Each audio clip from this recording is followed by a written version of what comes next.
আজ আমি এসেছিলাম ঘোড়াশাল থেকে প্রায় 2 কিলোমিটার দূরে এই শান্ত আর মনোমুগ্ধকর কামতাল মসজিদে। যাত্রাটা শুরু হয়েছিল অটোতে করে। চারপাশের পরিবেশ, রাস্তার দৃশ্য সব কিছু মিলিয়ে মনটা আগেই প্রশান্ত হয়ে গিয়েছিল। মসজিদে পৌঁছানোর পরপরই জুম্মার আজান শুরু হলো। একটা অন্যরকম অনুভূতি কাজ করছিল তখন, তাই দেরি না করে আগে অজু করে নিলাম। অজুর পানির ছোঁয়ায় যেন আরও বেশি প্রশান্তি নেমে এলো মনে। মসজিদটার সৌন্দর্য সত্যি মনে ছুঁয়ে যাওয়ার মতো। খোলামেলা পরিবেশ, সুন্দর ডিজাইন, সব কিছুতেই এক ধরনের শান্তি লুকিয়ে আছে।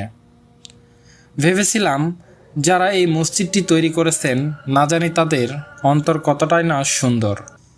আর সিঁড়ি দিয়ে ওপরে উঠলে দেখা যায় কিছু ইসলামিক বই, যেগুলা যে কেউ বসে পড়তে পারে, সময় কাটাতে পারে জ্ঞানের সাথে। এমন জায়গায় কিছু সময় কাটানো মানে শুধু নামাজ না, বরং নিজের ভেতরের শান্তিটাকেও খুঁজে পাওয়া। সত্যিই এই অভিজ্ঞতা মনে রাখার মতো।